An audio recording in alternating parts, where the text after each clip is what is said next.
அப்படியே பேதுரு சிறைச்சாலையிலே காக்கப்பட்டிருக்கையில் சபையார் அவனுக்காக தேவனை நோக்கி ஊக்கத்தோட ஜெபம் பண்ணினார்கள்.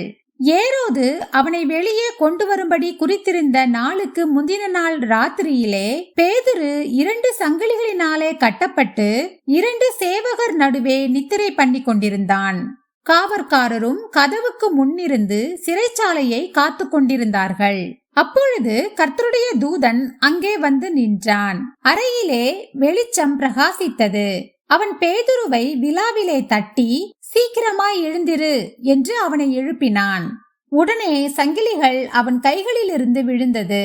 தூதன் அவனை நோக்கி, உன் அறையை கட்டி உன் பாதரட்சைகளை தொடுத்துக்கொள் என்றான்.